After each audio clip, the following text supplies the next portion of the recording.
Good morning, hello, my name is Jiso, and I'm reading Master Dōgen Shōbōgenzō, and it is chapter 72, Zanmai-o-Zanmai, the Samādhi that is king of Samādhis. Zanmai is the Japanese pronunciation of the phonetic rendering in Chinese of the Sanskrit word Samādhi, which means the state in Zazen. That is, the balanced state of body and mind. O means king. We can consider that there are many kinds of Samādhi in our daily lives. However, according to Buddhist theory, the most important and best Samādhi is just the Samādhi that we can experience in Zazen. Therefore, we call the state in Zazen the king of Samādhis. In this chapter, Master Dōgen explains what Zazen is, and so he chose the title Zanmai-o-Zanmai, the Samādhi that is king of Samādhis. And it's fairly short. To transcend the whole universe at once, to live a great and valuable life in the house of the Buddhist patriarchs, is to sit in the full lotus posture. To tread over the heads of non-Buddhists and demons, to become, in the inner sanctum of the Buddhist patriarchs, a person in the concrete state, is to sit in the full lotus posture. To transcend the supremacy of the Buddhist patriarch's supremacy, there is only this one method. Therefore, Buddhist patriarchs practice it solely, having no other practices at all.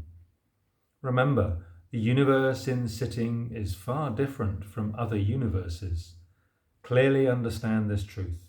Buddhist patriarchs pursue and realize the establishment of the will, training, the state of Bodhi and Nirvana. Just in the moment of sitting, investigate whether the universe is vertical and whether it is horizontal. Just in the moment of sitting, what is the sitting itself? Is it a somersault?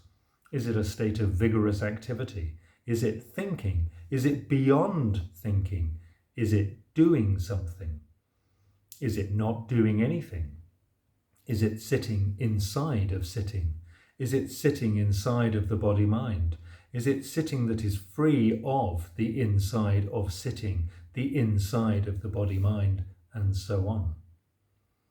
There should be investigation of thousands and tens of thousands of points like these. Sit in the full lotus posture with the body. Sit in the full lotus posture with the mind. Sit in the full lotus posture, being free of body and mind.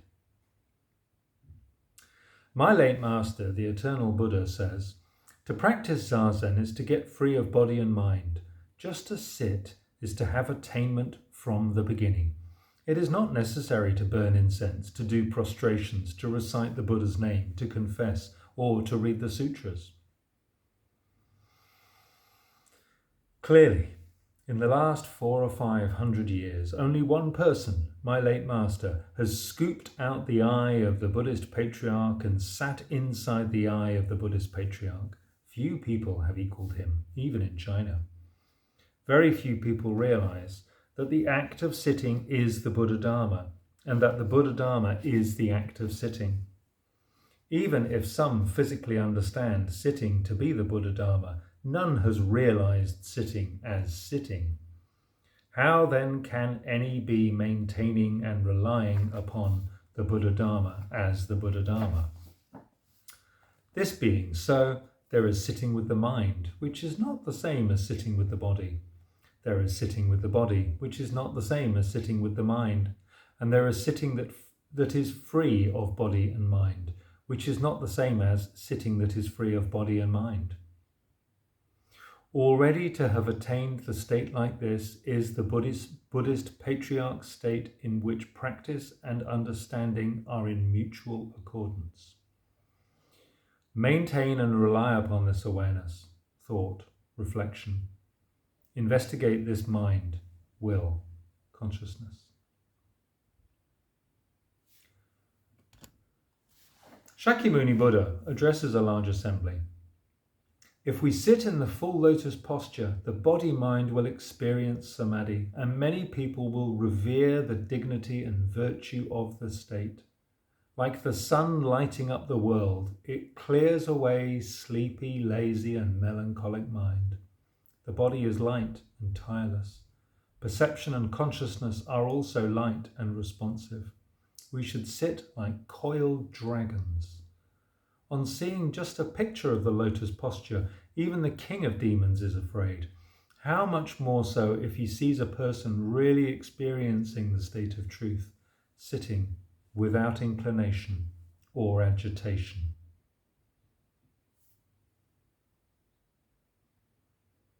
Just a footnote.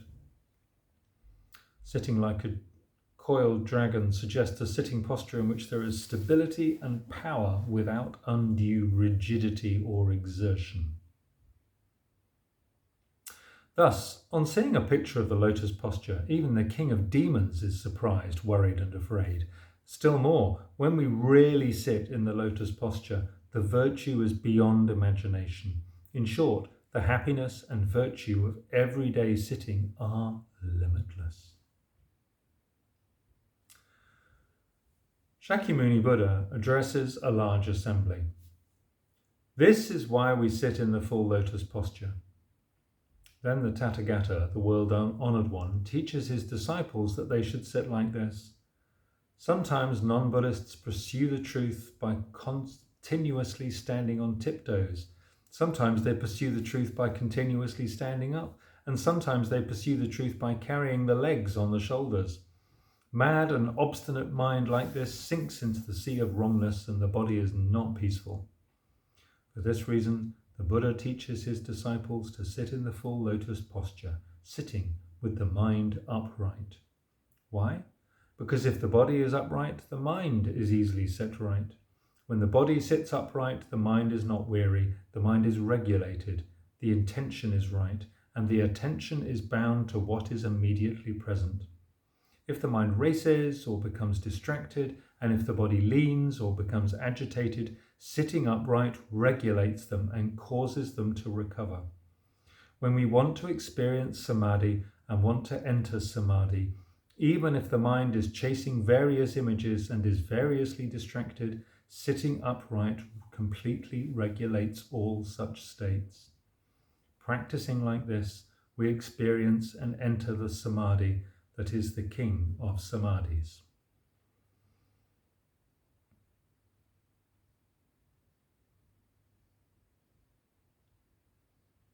Even if, just that line, I'm going to read that again. Even if the mind is chasing various images and is variously distracted. Evidently, sitting in the full lotus posture is just the Samādhi that is the king of Samādhis, and is just experience and entry. All Samādhis are the followers of this, the king of Samādhis. To sit in the full lotus posture is to set the body straight, to set the mind straight, to set the body-mind straight, to set Buddhist patriarchs straight, to set practice and experience straight, to set the brain straight, and to set the lifeblood straight.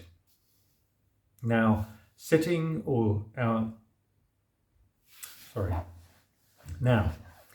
our human skin, flesh, bones, and marrow in the full lotus posture, we sit the Samādhi that is king among Samādhis in the full lotus posture. The world-honoured one is constantly maintaining and relying upon the practice of sitting in the full lotus posture. He authentically transmits the practice of sitting in the full lotus posture to his disciples, and he teaches human beings and gods to sit in the full lotus posture. The mind seal authentically transmitted by the 7 Buddhas is just this. Under the Bodhi tree, Shakyamuni Buddha passes 50 minor kalpas, passes 60 kalpas, and passes countless kalpas sitting in the lotus posture. Sitting in the full lotus posture for 3 weeks or sitting for hours is the turning of the splendid Dharma wheel and is the lifelong teaching of the Buddha. It lacks nothing. It is just a yellow scroll on a red stick. A concrete sutra, that translates as. The meeting of Buddha with Buddha is this moment. This is just the time when living beings become Buddha.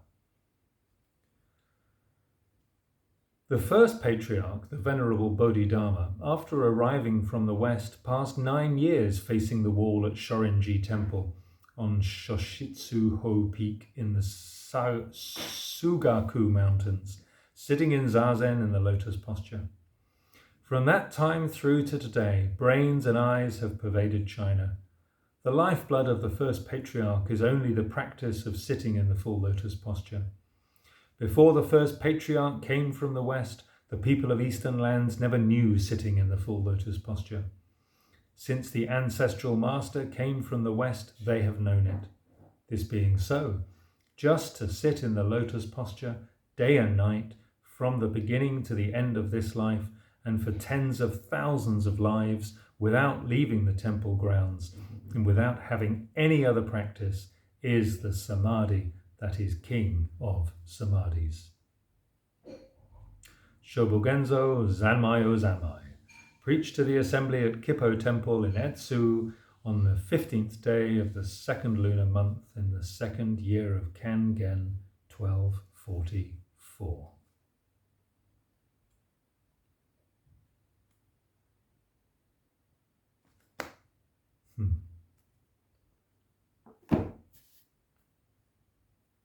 Thanks for listening.